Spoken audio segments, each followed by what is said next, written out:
Yep, yeah, recording started. All right, mate. Here we are. This is our podcast. They don't want to be locked into a house or an apartment or some space. Got to follow the social distancing rule. More social distancing keeps more people healthy. It's like, oh, you guys are good at talking shit. Why don't you just do a podcast? As soon as you try to do a podcast, we sound like a bunch of muppets. G'day, boys. Welcome back. Look, first little bit of admin that's just come up as the board meeting was about to start. Jonesy just said he's going to hit the intro and then we'll play the intro and then we'll get into it. And then George said, do we have an intro? I thought that intro was just for when we had guests. Mate, have you listened to any of these shows? Your own show? I spend enough time on my day listening to your dribble. I actually don't need to go back and then listen to it again. I'm in and out. I'll make this as brief as I can. So, no, sorry. But how are we doing? How do they sound? Have you listened back? Do we sound as shit as I think we do? Oh, we sound terrible, but people love it. Okay, all right. I don't mind listening back. Like, it's a bit self-indulgent. And, like, I'm like, oh, I make a good point here. I know it's coming. I have a real phobia of hearing, well, not phobia, but I, like, fully cringe when I hear myself speak. Like, even if I listen to an interview or on TV, I go, is that me? And then you think, fuck, I do sound like such a dickhead. I listened to last week's show like 4 times. So before I chuck it up on the internet, I like try to do a bit of, I watch it and I listen to it, try to find a little audio piece to put on the Instagram page, which actually caused a bit of controversy last week, that soundbite I picked. But I always listen back to it. And then the other night, what was the problem? Well, you know, the Julian Assange, and then the soundbite I chose, I thought was hilarious. You just said he was a fucking knob at the end of it. But the issue was, I think, there was no context to it. But when you listen to the actual show, there's good discussions and plenty of context to what you had said, Jonesy. But the problem that I made, the mistake I made, was I thought, let's get this show out there. So I paid $8 or something to promote it on Facebook. And it obviously went to like some $2 or whatever. It went to like boost the post, didn't you? Yeah, I clicked boost the post, and I thought, this would be awesome. So instead of boosting just the post about our show or something, I boosted that audio bite, and it obviously went to some like activist group or something, and then they just came in hot, accusing us of being fucking knobs. So now I'm a target. Yeah, I deleted it. It was $8 down the drain because I deleted. Do they pigeonhole you and go, all right, mate, $8 to promote, but if you want to delete this, it's going to be like, that's when they could have you by the balls and be like, right, it's going to be $200 to delete this. So if they see you backtracking, they can just really squeeze you. It brings up a good point, though. The Julian Assange sycophants, they're pretty passionate. Like, you can't really say anything negative about that sort of bloke and character, can you? He's a bit like Armstrong. The ones that are really diehard fans, like lay off Lance. But I think there's a big wave of people wanting to get the boots in on the back of the doco that's just come out. Yeah, but just going back on Julian, like you say, you can't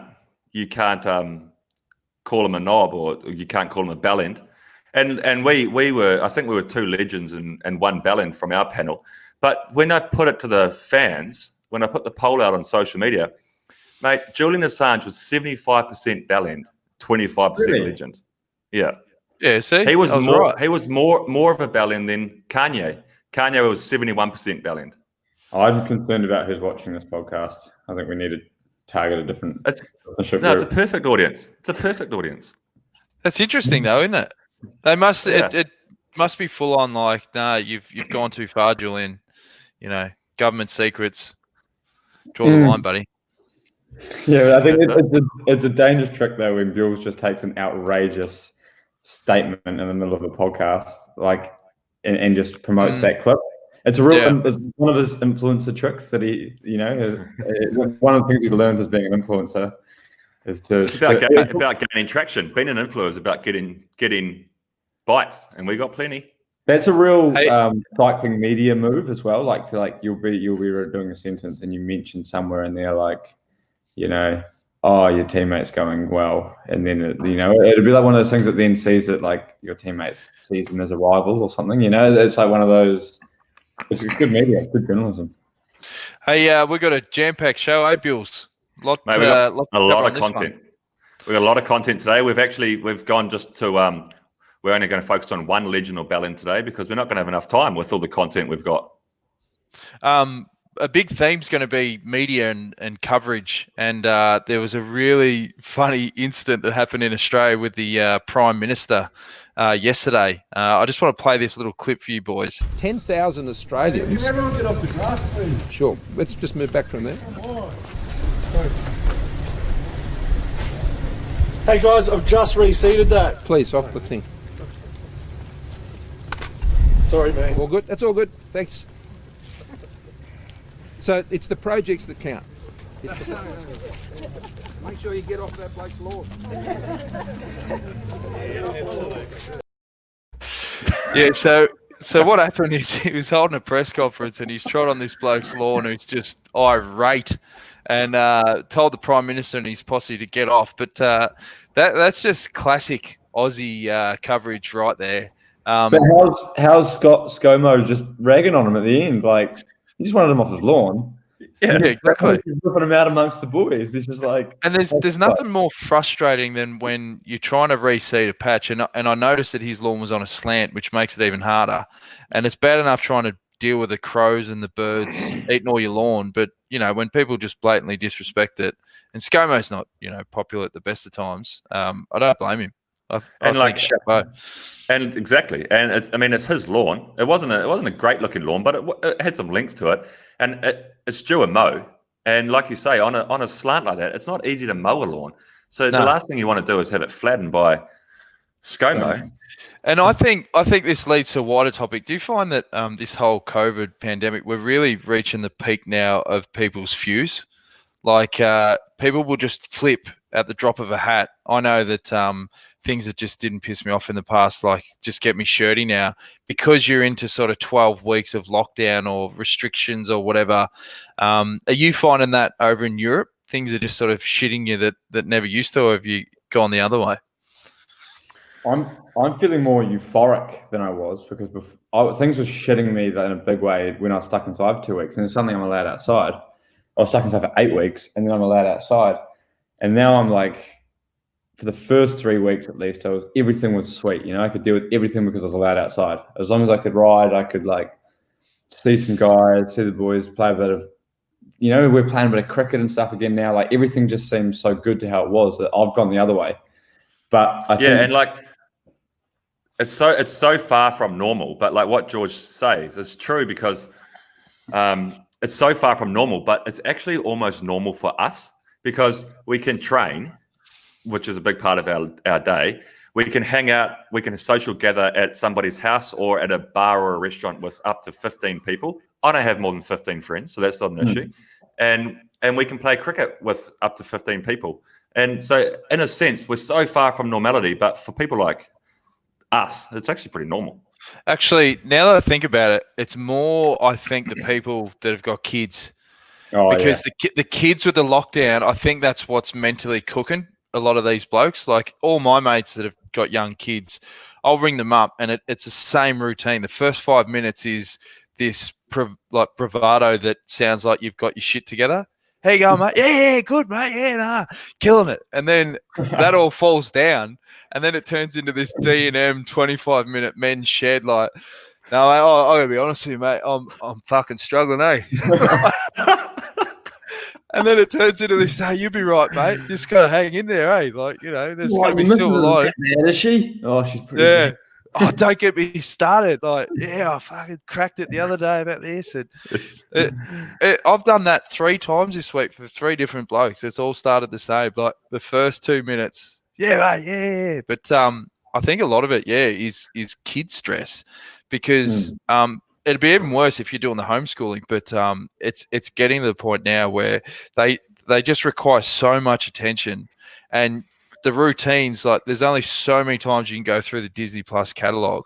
I think if you were single or you didn't have kids or whatever, the ability to, as you said, Bill's, like to go play cricket, to go just, go for a walk or just do whatever you want, whenever you want, that'd be awesome. In some ways, our life's even better, apart from the lack of racing. It's like we don't have to, sometimes you feel like a pressure to do stuff because you can. Like, But when we weren't allowed to go to the beach, for example, last week, you know, like I'll be like, oh, it's awesome weather, and I'm a bit pinned from training, and like normally you'd be like, oh shit, I better go to the beach with Caitlin or something, or whatever, you know, like you feel like it's there. I need to be making the most of it. But if you sort of like do your training, you've seen the boys, and you've had a good day, but then you realize like, oh, that's kind of closed. It's closed. I can't really go do this admin. Sweet, there's no pressure. I can't do anything, so I might as well not stress about not doing anything and just enjoy being a piece of shit for the afternoon. The lockdown was a real get out of jail free card for people like you, GB, because you have to go and do stuff with your missus. Now you're like, oh, I should go to the beach with Caitlin. Yeah. Hey, you know, you were saying, GB, a couple of weeks ago that you were sick of the COVID chat with people or whatever. Just as a random question for both of you, I'm becoming more through this pandemic. I like chatting to strangers. Like the first, like if I go for a run, I'll jog past someone, I always go, "G'day," or "How you going?" Are you someone that generally does that around the streets, or do you just make eye contact and just keep walking straight? I'm personally slightly bipolar with it. Like if I'm in a good mood, I'm high-fiving in random old ladies down the road, you know. But like if you come back on a shitter, then you're just steaming into your house and like. So, but I do know what you mean. But it's weird because people here have been saying that people have become less friendly, whereas I feel like, in my experience, I'm more friendly. It's like after an earthquake or something, you know, like you see communities coming together, everyone like helping each other, and you know, it's like, oh, well, everyone's got a bigger problem than whatever's like. Then they've had a bad day, you know. It's like there's a bigger problem going on, so let's just be friendly, and everyone waves, and that's how I kind of feel like it should go. But a lot of people are saying like out on the bike, at least now, people aren't waving, that kind of thing. But I wonder if that's just because people know they're not allowed to be out, and until a few days ago they weren't allowed to be out, so maybe they were just like, oh shit, if I don't wave, maybe he hasn't seen me. I don't know. Yeah, I find it like, you know what it's like here in Girona, Jonesy. It's like there's so many people here that you know that you don't really know, but you sort of owe them all small talk when you bump into them in the street, and you're constantly bumping into these people when you're going to the supermarket or to the cafe or whatever, and that was always a real issue for me. I was always like, I'm just going to see somebody. I know it's going to take me 15 minutes when it should take me 5 because I'm going to bump into so many people that I owe small talk to, and it really used to crack me. But after the lockdown, I came out of that like, I hope it takes me half an hour to get there. Yeah. You know, a funny experiment is if you see a random, and normally people just do one question, like they go, "Hey," or "How you going?" followed up with another one, and just see their reaction. Like if you go, "Hey," and then if they go, "Hi," you just go, "You good?"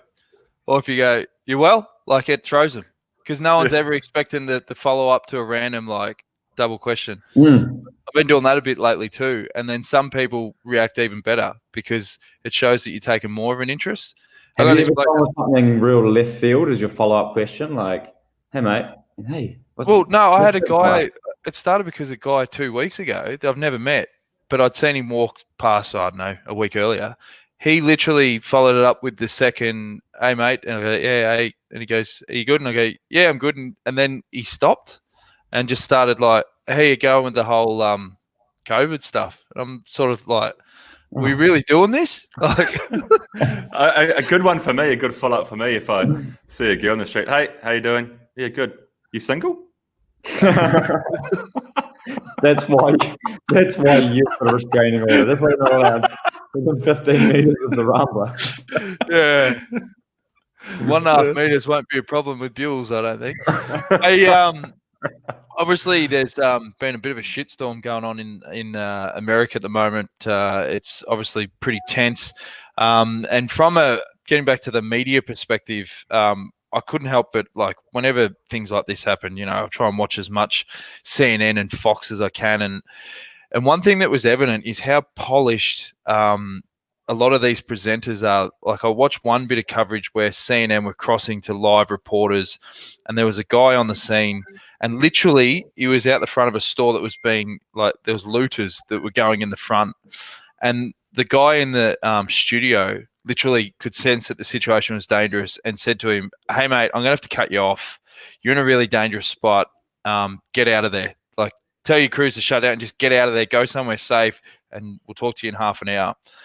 Literally the next day, I was watching the Aussie media, and they were doing the coverage from Ground Zero in Washington, D.C. Have a look at the difference from the studio going, hey, you're in an unsafe environment, get out of there, to how the Aussies covered it. Let's go to Washington, D.C., Amelia Brace. You're outside the White House where Donald Trump is about to speak. It's getting a bit tense.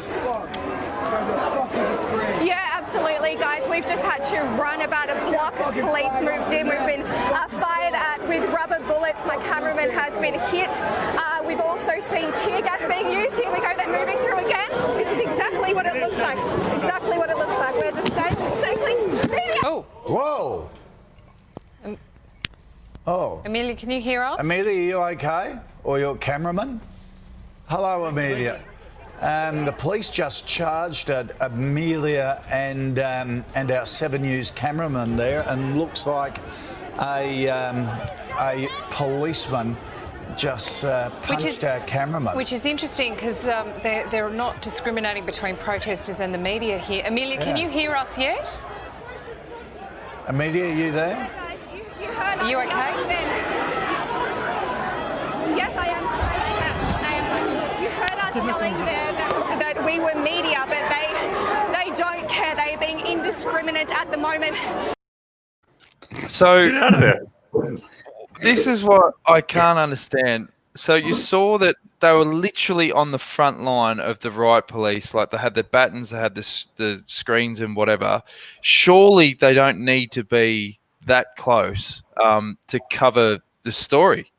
There's a fine line. Like, obviously, the cop probably didn't have to give him a hayfield handshake, but you don't. I think with this coverage, like, sometimes obviously the news reporters, they want to be right there in the middle and the thick of it. But I don't know. My instant gut shot was, couldn't they have been like the radar of the CNN guy the night before? Like, you don't need to be pressed up against the cops. I don't know. I feel like gives people a bit of sense of what's going on. But I'm just can't believe that the band back in the studio didn't seem to care too much for the reporters at all. You're right. Yeah, it's just like, hey, you're right. I mean, the whole thing. I mean, like, even touching on, like, you probably couldn't find 3 less qualified people to come, like 3 white, like middle to probably upper class now males to commentate on whatever's going on. What's going on over there. I mean, it just seems so nuts. But I guess the angle you can come at is to look at for only for the media coverage. But like, you're saying you've been watching Fox News. What are you doing there? Yeah, no, I've been watching CNN because it was around the time that there was issues with people in New York storming the CNN offices and so forth. But it was just, the mass, obviously, with cases like this, it becomes a mass hysteria because it's obviously such a big issue. But just the difference on how people are covering this, I reckon, from my perspective, is they need to push more positive stories, like with the police officers that are marching with the peaceful protesters.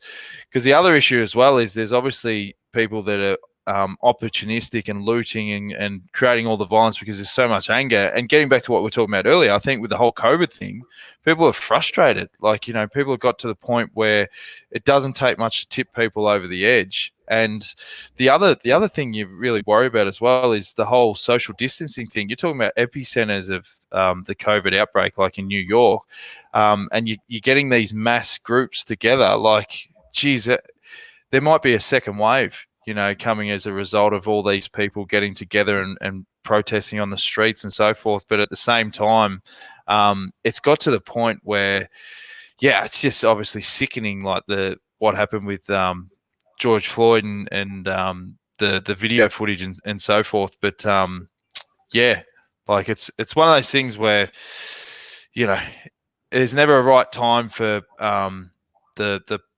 protesting and the mass looting and all this sort of stuff, but you add COVID on top of that. I mean, shit! What a shocking year 2020's played out so far. We're into June now. It's Jumanji level 6. I was watching, like you say, Jonesy, they need to there is a lot of the looting and stuff going on. It's a big part of it. But like I've been watching CNN as well, and they had a press conference with the mayor of Atlanta, and they had a guy on there. His name was Killer Mike, and he's the leader of a racial equality activist group in Atlanta. And man, what he said was so eloquent and so intelligent and made so much sense. And he's fighting for the rights of black people, which they should be doing, and they shouldn't be doing, because it shouldn't be a fucking issue.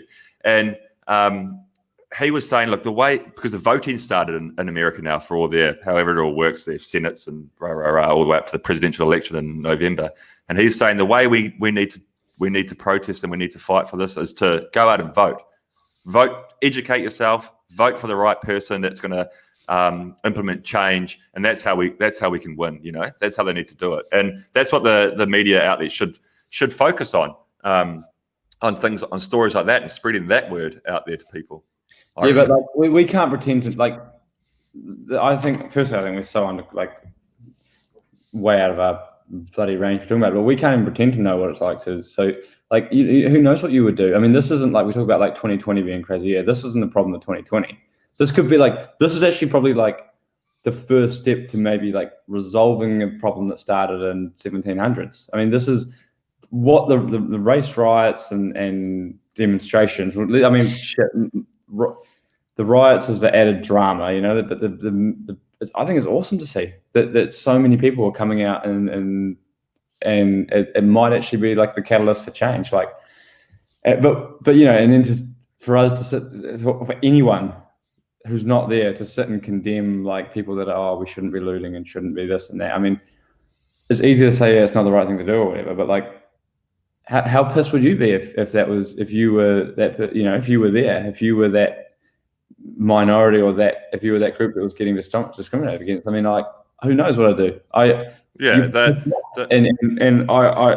can't say honestly that I wouldn't see this and be like, fuck it, I need to smash some windows. And I feel for a lot of people that are getting there, like there was this, I saw a bit of stuff about a guy coming out saying like, man, this is my business. Like, I'm from the ghetto too. Don't destroy, and it's unfortunate, but like, we can't pretend to know. No, we're not pretending. We're not pretending. We like you say, I agree with you, George. And like, at the end of the day, they're just pissed off, and rightly so. And people are reacting in different ways. Maybe we shouldn't, but I mean, we have the right to say that we support what's happening. Yeah. And all we can do is I don't think you're treading on any toes by saying people shouldn't be looting, because I think you've got to draw a line. Like, everyone's all for protest and raising awareness, because as Billy said, I mean, there's no it's not a grey area. Like, people shouldn't feel that they're discriminated against because of their color. I think it's nuts that in 2020, right? Like I was reading this thing, they were talking about like the genes involved, like your genetic code and the genetic material involved in like shaping your earlobes. And it's like so many more different pieces of genetic information or genetic material go into influencing the shape of your earlobes than go into influencing the pigment of your skin.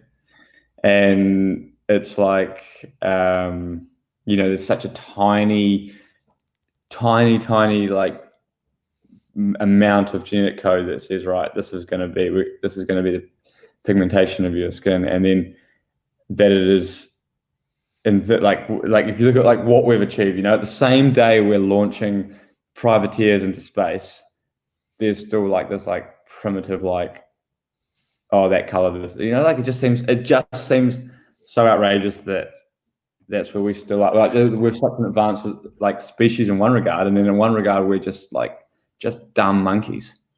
Well, one area that, if you're talking about expertise, that you should have a bit more insight on is the 30 for 30 doco series that just launched, the Lance. This obviously come on the back of the last days. Listen, at the end of the day, wrapping that is we obviously, on behalf of the Social Distance Podcast, we hope that everything works out in the end and it raises awareness and everyone stays safe and, they can sort their shit out as peacefully as possible. The Lance doco, what were your thoughts? Because this is not controversial either. No, we're just going to a different area of controversy. My initial impressions were the first episode was not too bad. I didn't really learn anything that I didn't already know. But episode 2, I don't know about you guys, but geez, it really fired up at the end when Lance got his one wood out. I thought it was bloody fantastic. Do you know what I found real interesting is like Lance was such a hard ass in so many ways, like physically and mentally. It's a real hard ass, just a hard ass motherfucker. And he cut his finger on a potato peeler, and it was like the word was ending. Yeah. Like that was a funny scene because like she's going to him, are you going to help? Like obviously the cameraman's saying he's like baiting her, like come on, get stuck into him, and she's like, "You going to help with like dinner for once?" And it's like, "Ooh, it could be a brouhaha." And he's like, "Oh yeah, I'll peel the potatoes. Give me what do you do with this?" And she goes, "You tell me you've never peeled a potato?" He goes, "No," and I'm thinking, "Oh jeez, this is going to end in tears." And sure enough, he sliced the end of his finger off, and it was game over. He must have been on the rice and tuna diet though when he was amateur or something. But I think the biggest thing to come out at particularly near the end was how pissed he is that obviously the motivation for him to do the comeback was when Sastry won the tour, and he thought in his head, far out, if he can win the tour, I reckon I can win this bastard clean. And that will shut them all up because I'm sick of people saying you doped and, you didn't win the 7 tours legit. They were saying that, even when he was racing. But I think that whole mindset and that competitive, look at Michael Jordan was exactly the same, couldn't stay away. Michael obviously didn't take EPO while he was playing basketball, but when he's come back, he's still so pissed at Floyd Landis and how it all went down. Bewl, you grabbed a little snippet that we want to run, which was probably the best rant that he had in the doco. The country of Italy glorifies Ivan Basso, idolizes, puts him up there, gives him jobs, invites him to races, puts him on TV. He's no different than any of us. Yet, they disgrace Marco Pantani. They destroy him in the press. They kick him out of the sport, and he's dead. He's fucking dead.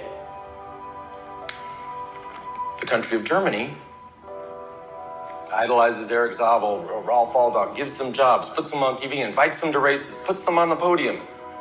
And they disgrace and they destroy and they fucking ruin Jan Ullrich's life.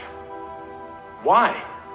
The country of America idolizes, worships, glorifies George Hincapie, invites him to races, gives him jobs, buys his shit. And they disgrace and destroy me. That's why I went. Because that's fucking bullshit. He's so good to listen to, eh?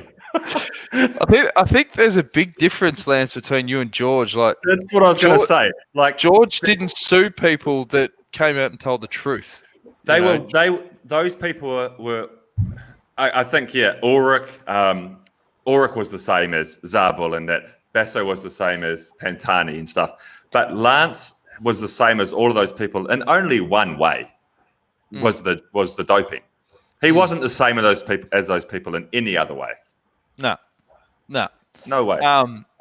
It's funny. I remember when we used to cover the tours back in the day, and there was murmurs like we were at the tour in 2010 when the whole Landis allegations come out, and he did his interview on 60 Minutes. And my initial reaction was I just felt sick because the way Landis was talking about Lance doping and that, you could tell he was telling the truth. You can instantly tell when people are talking shit or not. And I remember that's when he was defending himself with, we know our credibility. He lost his credibility a long time ago, all those sort of stuff. But we, as media, we couldn't ask one question about doping back then, because if you asked Lance, even if it was to respond to someone like Landis or whatever, that's it. They black ban you. There was a black book that they basically put your name in. You couldn't get one interview. So that meant that, you know, we just interview when we do coverage, we just ask fluff questions. It was almost embarrassing. Like I've got a little sample of like back then in 2010 on his last tour. I actually did the last interview ever with Lance at the Tour de France on the Champs-Elysees, and it was just fluff. Like it's not journalistic. It's just crap. Here's an example. And finally, mate, from an Australian perspective, now that you've announced you're not coming to the Worlds, we're all gutted because, you know, you're massive back home. Have you thought about having your 5th child in Australia? That way everyone wins. You can go to the Worlds. You might get dual citizenship. I'll give you Anna's phone number. You can call her and talk to her about that. We'll get the Prime Minister to call her directly and we'll organise something. Okay. Now, since this morning, we've spoken to the Prime Minister of Australia. Prime Minister, and she's put the offer up. If you want to have the 5th child in Australia, dual citizenship, we'll roll out the red carpet. And I have no problem with that. I told you to go talk to Anna. It's not, you know, she's the one who's carrying the What's the vibe? Do you think Anna will go for it? 50-50. They're good odds, mate. They're good odds, mate. 50-50. I got two questions. Jonesy. The first question is, did you get Anna's number? And secondly, how steamed were you? Wait, can you just say Australia for me? Just Australia. Say Australia. Okay. So you obviously, at some point in your life, you realised you were saying Australia. Yeah, you talked about how you struggled to listen to yourself on audio. I struggled to listen anything probably 2014. I think that time living in Europe de-Aussie my voice a bit. I was very ochre back in those days. Oh, mate, but how good was my research when I said you can have your 5th child in Australia? Like you'd only had 3 up until that point, so it would have been. It could have been twins, you don't know. But the other thing is if you got into Lance's good side, he would literally pinpoint you and ride over and talk to you, and you'd get grabs with him that other news people couldn't. Like the legitimate journos, they couldn't get interviews. But yeah, we never had a problem. But old Trent and Punchy had no trouble. Yeah, exactly.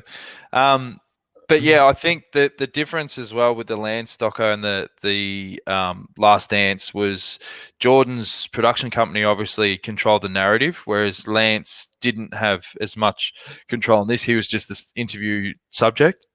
So do you think, watching the series, how do you think he comes out looking, Bewls?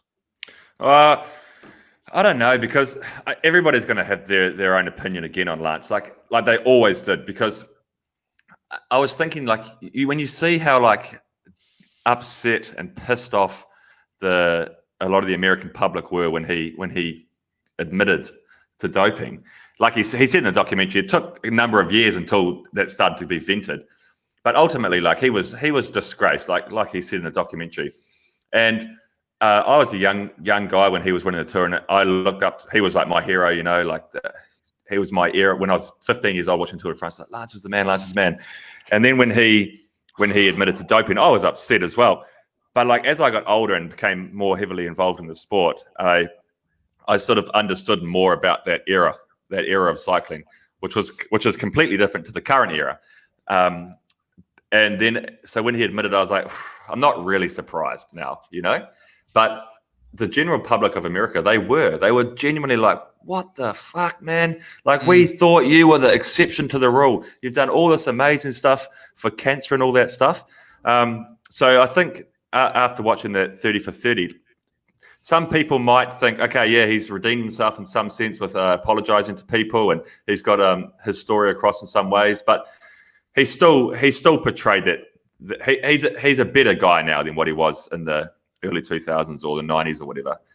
But he's still got that mongrel in him, you know. Still in there. It's so weird though, because people always seem to need to find a way to like need to have this like sense that they need to reach the conclusion that either he's a good guy, he's a bad guy, or like he did this much good, but he did minus this much bad. Is he in the plus or in the bad? But like he did a lot of good stuff. He did a lot of bad stuff. And like, would you be riding a bike if you didn't? Both of us rode for his development team. Both of us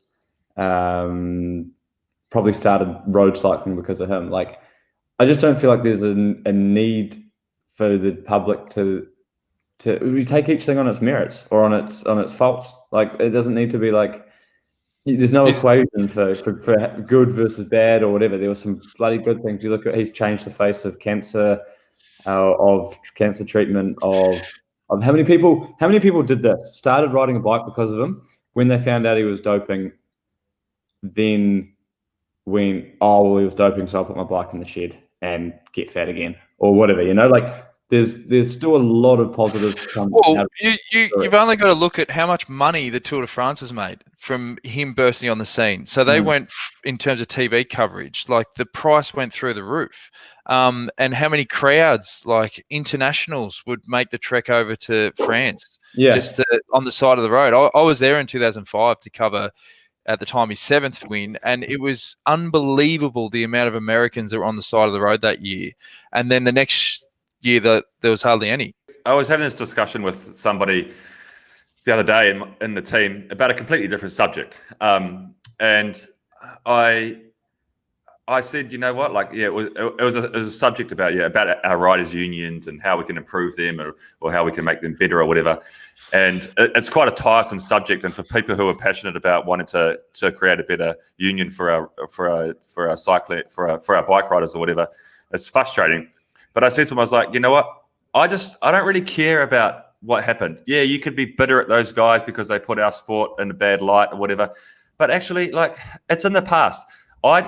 Now as a bike rider, my number one goal is to leave the sport better than when I found it, And when I say that, I don't mean from a performance enhancing side of things. I mean from creating a better union, creating more opportunities for bike riders to have a bigger voice in the sport, to creating events, to creating mass participation events, to doing whatever. And that's our duty right now. And it's only for a short period of time. It's for 10 or 15 years. But I think everybody, it's like the All Blacks. You wear the number 7 jersey. You want to leave that number 7 jersey better than when you found it. And that's exactly what bike riders should be doing now, and not focusing on what happened then. But here we are talking about Lance. just one final thing, though, is the overall negative takeaway from this is the general person who's not a mad cycling fan, who only hears bits and pieces about the Tour de France.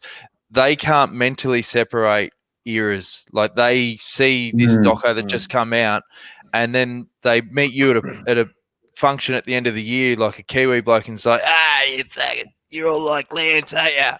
And I get that, though. I actually get that at home sometimes. They'll be like, it's like you go through the whole process of the chat, like, oh, what do you do? I'm a cyclist. Like, yeah, what do you do for money? Oh, no, I'm a cyclist. And then you say, like, oh, Tour de France. Yep, Tour de France. Oh, you guys are all on drugs, eh? And, like, I don't think they understand that at that moment you just want to, like, smash your glass of beer over their head and, like, but they just think they're being, like, fun. They just think they're being funny. And they go, oh, what's wrong with that? What's up that guy's ass, when you just turn around and walk off, And they go, oh, man, that guy's an arrogant bastard. And you're like, you've got no idea what you just, And how do you explain it, though? How do you explain the different eras? Because, like, I'm not a cyclist, and even working with the team, people used to say to me back in Australia, oh, what was it like? Did you see blokes, like, getting on the juice and that? I'm like, no, mate, it's a totally different era nowadays. They go, what do you mean? I go, well, no one's doing it, really. And 100% you can't say, oh, well, everyone, because, no one knows. But you look at the protocols and that, and then you have this 20-minute conversation about how it's evolved. But most people don't have that time. There needs to be sort of better understanding as to the eras, I think. Because, or do you just go, fuck it, like, whatever. Okay. You guys think that, and I sleep well at night, and the people this is the thing that also, like, I actually started thinking about a while ago. Like, it was coming up with other stuff about other shit, and I was like, oh, well, as long as, like, my family and my friends, and to some degree your peers or your colleagues or whatever, your people you race against, if you've got the respect of them, it's nice to have the public and like you or whatever, but, like, does it actually matter?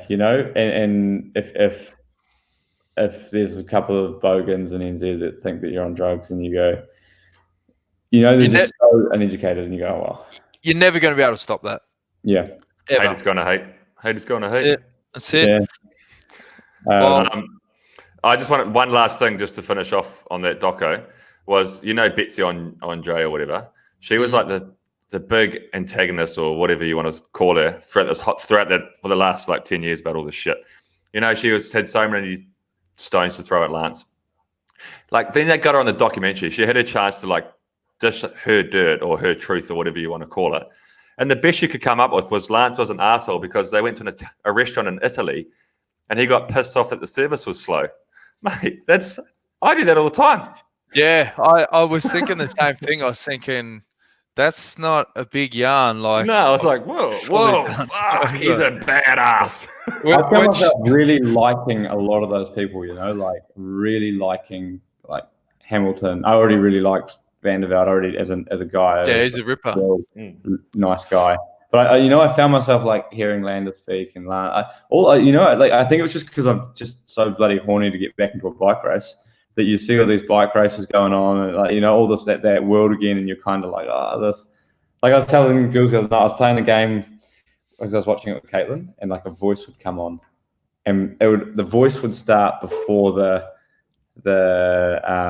person would come up, and it was like a voice would start, and I'd be like Basso, and it would come up Ivan Basso, and we just nailed all of them, and it's just so weird, like watching this documentary about like like your old teammates. I rode with those guys and like trained with some of them, and like all the stuff is just so weird that like there's this big documentary, and you just think it's like cycling such a small world over here in Girona because everyone lives within a cave of each other, and then here's this massive sports documentary. You know, it's just look at the smile on your face. Yeah, it's just exciting. It's just exciting thinking about Tour de France again. I don't know, exciting times.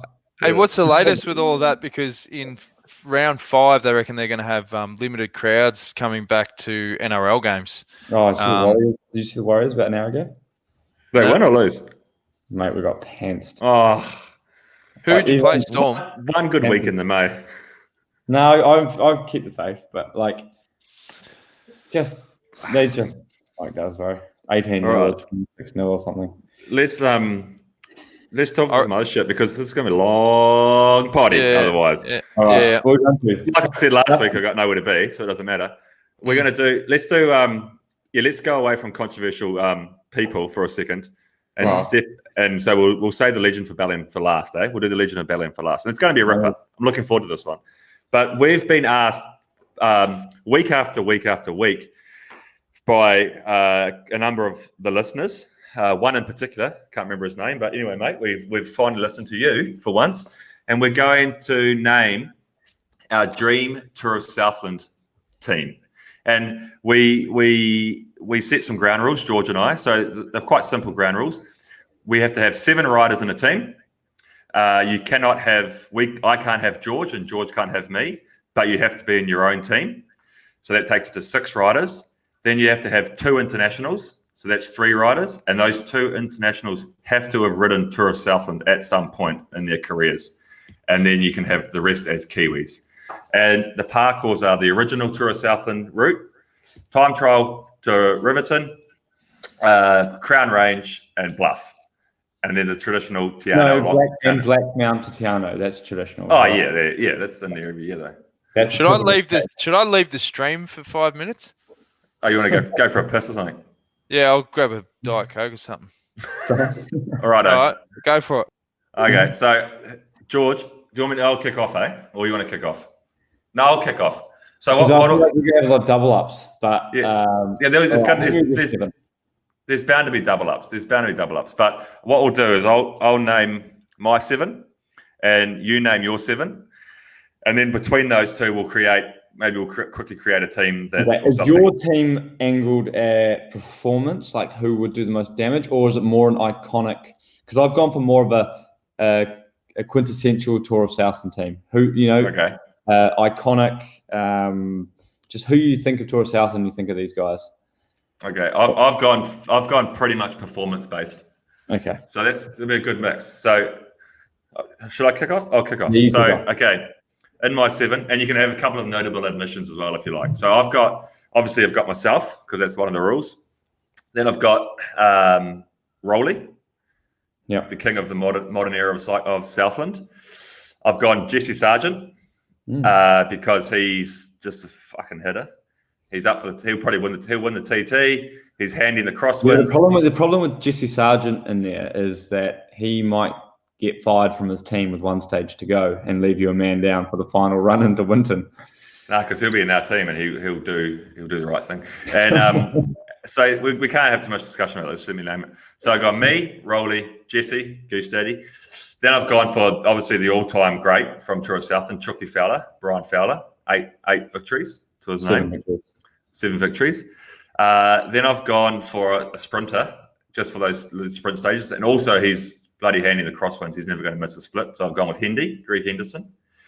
And then as I come to my internationals, I've gone Stefan Kung, who from Switzerland, rides for Frontside Azure at the moment. He was second in the World Champs last year, or third in the World Champs last year, sorry. In shocking conditions in Yorkshire, so he'll handle Southland beautifully. And then for my final international, it was quite a difficult one, but I thought I need to have a climber in there. Obviously, I've got a pretty crosswind heavy sort of team, which normally works in your favourite Southland, but I've chucked a climber in there who's also pretty handy in the crosswinds. And actually, he's one of the very few internationals that's actually won the Tour of Southland. And that's John Leachman from America, and he's won it 2 or 3 times, I think. All right, that's a pretty good 7. So if I'm your 7 up against my 7 is well, I think we're pushing shit uphill. So I've opened the order with Brian Fowler, 7 wins, everyone standard.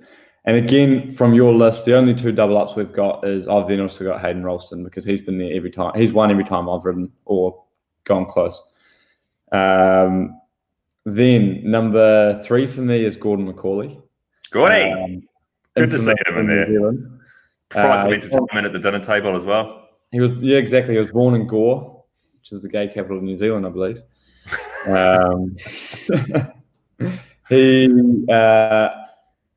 Number 4 is myself. To my internationals, I've gone Chris Horner. He rode in 2002. Horn dog. I like it. And then I've gone Floyd Landis just because I feel like Landis. Yeah. So and then rounding out my order was the number 7 was a tough spot, and I needed just an all-round good domestique. And the person I actually think of Southland a lot is the only time I ever raced this person is at Tour of Southland, and he's synonymous with New Zealanders in the Tour of Southland. There's a guy called Jonathan Atkinson. Aki. From Auckland. So he's rounding out my 7. Notable admissions on my part were Heath Blackgrove, Jason Allen, and Michael Vink. Old Akimov, he is such a legend. He won. He actually won a stage, Aki. Yeah. Yeah. Glenn Rewe was also one of my. Oh, Rewe. Did a Rewe. Yeah. My noticeable admissions were Horn Dog as well, actually. Yeah. Gordy, absolutely Gordy. Raced a lot of Southland with him, and I love that guy. And Jack Bauer. Oh, and the last notable admission, who I'd like to actually bring up with you, George, because he had a fan question about this. This is Jeremy Yates. He was a bloody good Southland rider. I think he's definitely won it before. He's been very close a number of other times. No, he did. The time he nearly won. No, he won with Share the Road. I'm sure. Oh, right, you're right. Yeah. Oh, yes. And anyway, but this question came up for you, George, from one of the fans. He won up Crown Range one year. He beat you, actually, and he crashed at the bottom of Crown Range, and you attacked him. I think you did the old, you were going, but you were at war. You were at lockerheads with Yatesy for a little while there, weren't you? So the boys want to hear the story about what was that all that about? So firstly that day, so me and Jeremy were going up for the win, and the motorbike hit him. And the only mistake I made that day was I half went. I sort of half attacked, but didn't. I kept riding, sort of sped up. It was like, oh, do I wait? I don't know what's happening. And ended up actually losing to him on the line, getting second.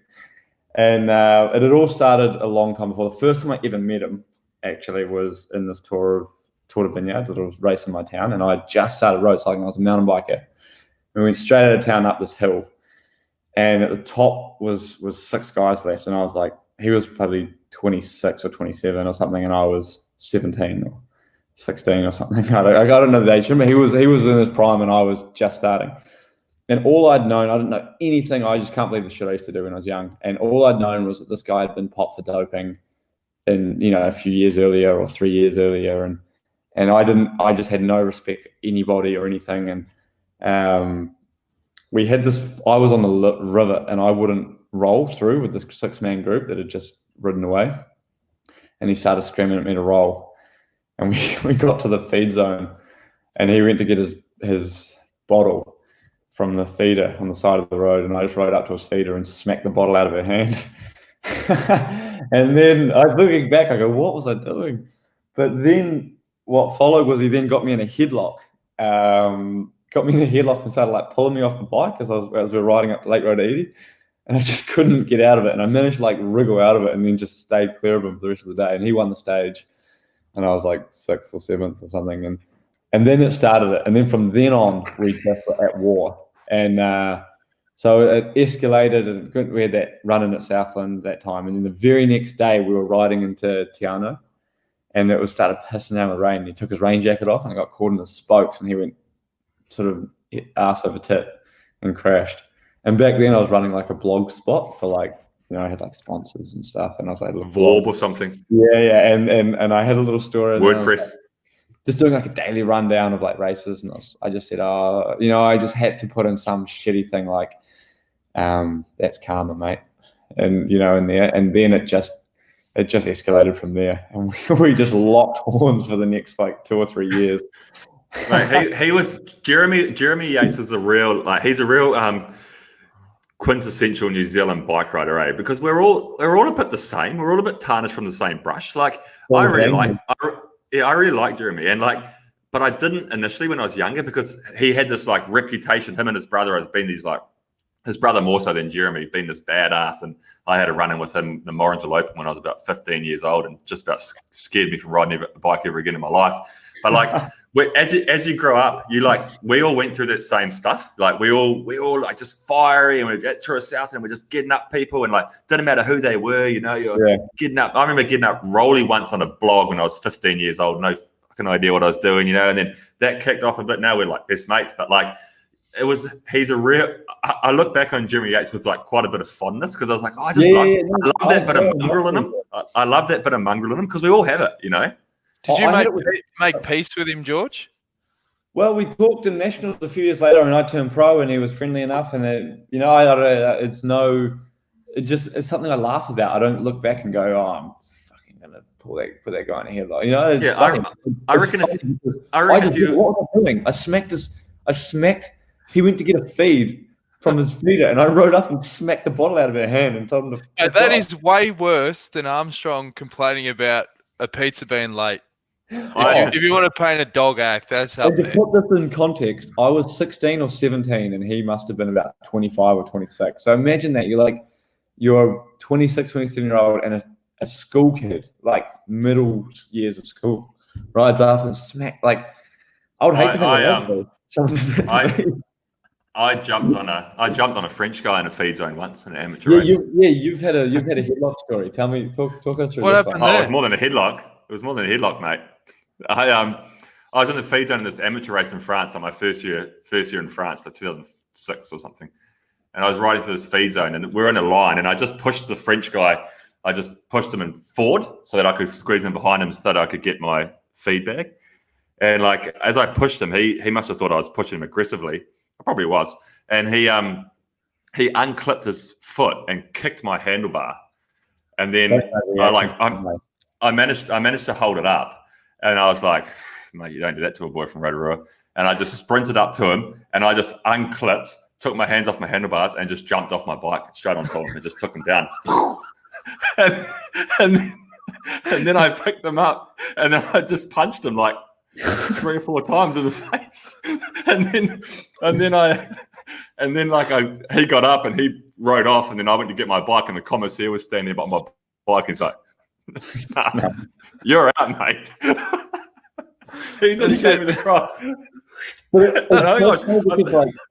It's like you say, like New Zealand, it's almost like we're taking the piss when we get on a bike. Like, go to Southland, everyone's like, you kind of expect it. Like, you would just say, like, even in club racing or even on training rides, like one of my best friends in the world, Kieran Hambrook, and he we would get on the bike and he'd start lapping through, and he would be like, "What are you doing, you pussy?" Like screaming at me to roll through, and like just like a Tuesday night race or something. Or you go to Southland, and you're not like, it's no animosity afterwards. It's just like we get on the bike and it's like 2 hours a day you can be a psycho. There's plenty animosity with this guy. I still remember his name. I'm not going to say it, but we went to dinner that night and they had to, they had to separate our tables and everything. And I was just like death staring at the table, like, I'll have another crack if you want, mate. We can never. I used to get it in France where when I was riding, and I used to like me and Wade Mangum, a good Kiwi mate of mine, good mate of yours. He was also a Rotorua boy, a lot of mongrel in him. And we used to not do ourselves any favors racing in France and didn't make many friends. And there was one race where we got separated. You know, I was in the front group, he was in the second group. And I was kind of like sitting on waiting so that he could get across to us. We'd always race together.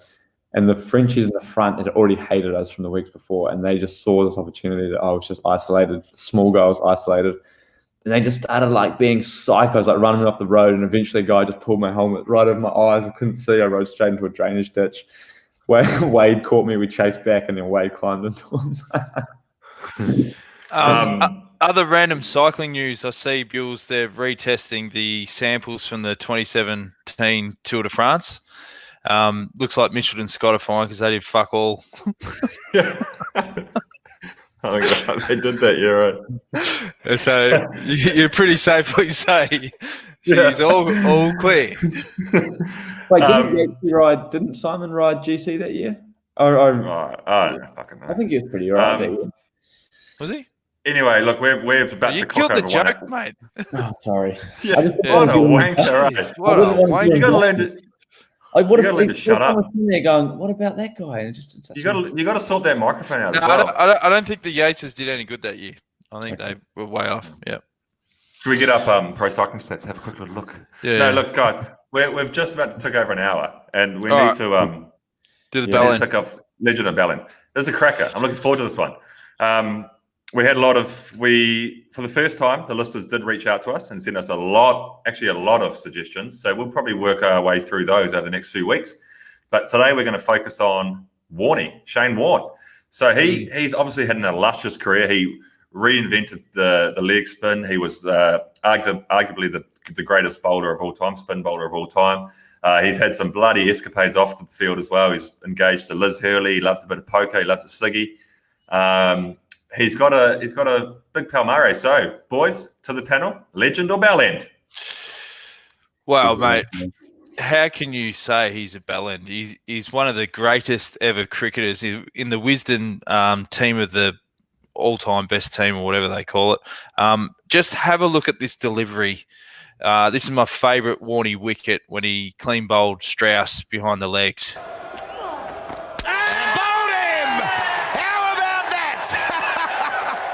Absolutely brilliant from Shane Warne.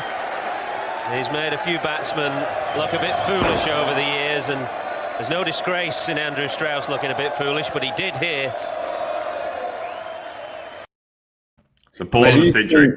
Yeah. Have you seen the wicket that's been sort of surpassed as the ball of the century from the Indian kid?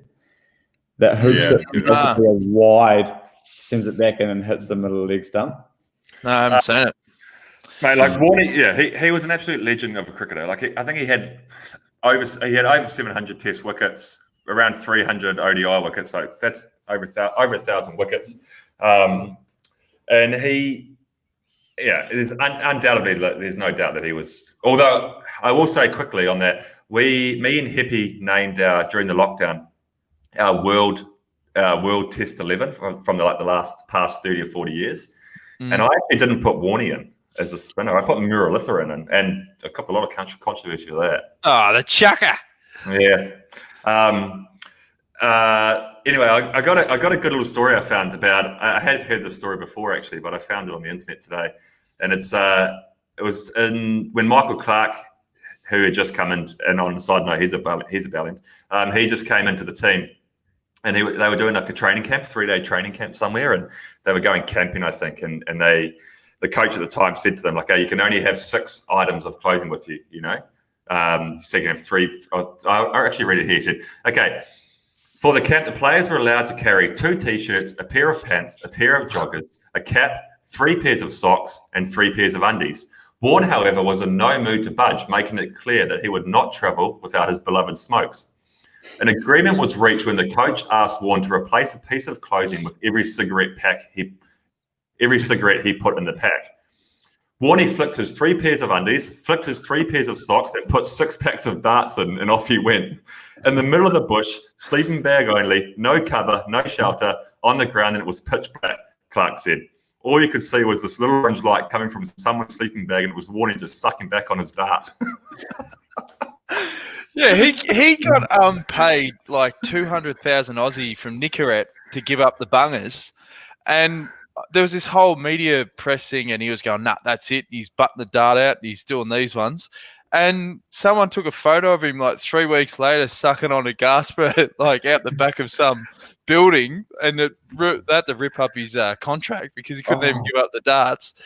But I remember in the late 90s, Warney had this sort of pull with the particularly the crowd in Melbourne. So it was around the time. Remember when One Day Internationals, like, you know, there'd be 80,000 people there. This was probably the last era where before the crowd started dying off.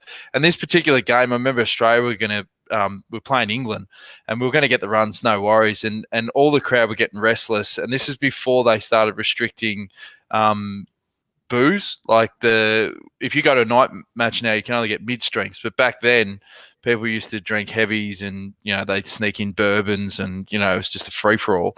So the crowd were getting restless, and they started doing the Mexican wave. And it started with some hero throwing like a bit of food in the air as the wave went round, and then the next time it went round, some more stuff went in the air. Literally within a minute, the wave turned into this mass of people throwing booze and hot dogs, and I was sitting next to Lizard, and he copped a hot dog from the 4th tier. It just exploded on his head. I had a white shirt on, just covered with bourbon, but we were having the greatest time, just pissing ourselves laughing. And it got so rowdy that they stopped the game. They literally had to say, right, we've got to stop this. But the wave kept going, and they thought, how do we solve this? And they literally went to Warney. Warney had to come out onto the ground. I've got a little snippet here. I think he's asked Shane Warne to ask the crowd to settle down.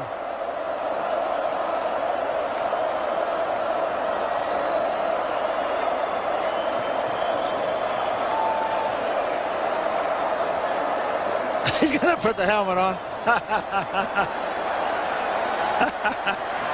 It's not funny really, but what a personality, Shane Warne.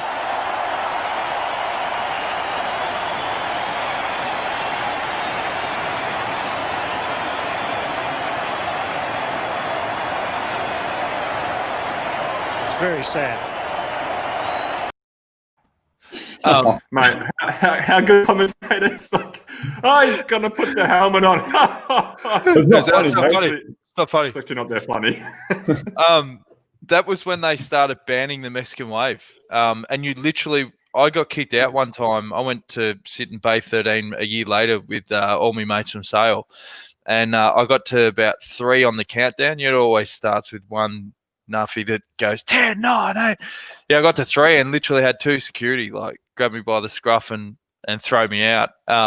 And they read your rights when you're at the front. They say, you've been kicked out of the ground. If you try and get back in, it's going to be trespassing. Like, it's serious shit if you get booted from the cricket. It's still illegal to this day to do a Mexican wave at ODI. They stopped it after that game. They literally said, you know, Melbourne crowds got out of control. We can't do the waves anymore. But couple other things that Warney's done that makes him not so much of a legend, although it sort of seems to go part and parcel with cricket, is he actually was done, not for match fixing, but he and Mark Waugh in '94 in Sri Lanka, they tipped off an Indian bookmaker on the pitch conditions and the weather conditions so that they could create their odds or whatever they wanted to do. And he basically got away with that. It was in '94. It didn't come out till '98, but him and Waugh were fined straight after that game, and life carried on as normal. But he did dabble a little bit in that at a lower end of the scale. He tested pos for a diuretic as well. Yeah, at the World Cup, 2003 World Cup. He said it was given to him by his mum because he wanted to lose weight. Yeah, and it was like just for fluid or something. Yeah, because he was vain. Just being dehydrated as hell isn't gonna Yeah, I don't know. Warney. That's on the list for unless it's it could be a masking agent, I guess. But it's just strange that's the hill they took him up on. But it's funny when he was with Liz Hurley how fit and skinny he got. Like he was starting to look crook. Like he was starting to look like a piece of leather luggage at one point there. Like just gaunt. He got all the work done to get hold of Liz, and then she bailed on him, and then he's just left with all this he's had a bit of work done, hasn't he? Warney? And proper tips. Yeah, and I heard a couple of years ago that he was on Tinder when they were in Adelaide covering the test, and his profile was it was just a photo of Warney, and he wrote underneath, "Yes, this is me. Like this is no joke." And that's legend status. Yeah, well, he just got inundated. Is that what you run, Bewley? Like, yes, this is me. Yeah, you should. I just put at the Social Distance Podcast on my Tinder profile. He's a great commentator as well. One of my highlights of going back to New Zealand in the summer is to watch the Big Bash. Although it's basically last time it was sort of forced down our throats for a long period of time, but I love it. And he's a great commentator, Warney. I love him, and I'd love to get him in the box with Steve Warne because he hates him. They hate each other. He has never forgotten being dropped for Stewie McGill. I think it was on a tour of West Indies or whatever. It was. And then he came back and was obviously better than ever once he got going. But that was it was a bit of a 2 or 3 year period where Warney got really fat.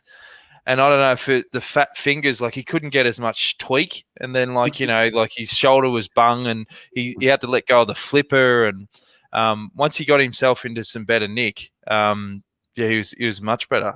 I still reckon that series in 05, the Ashes, he seemed to play way better when his personal life was going down the gurgler.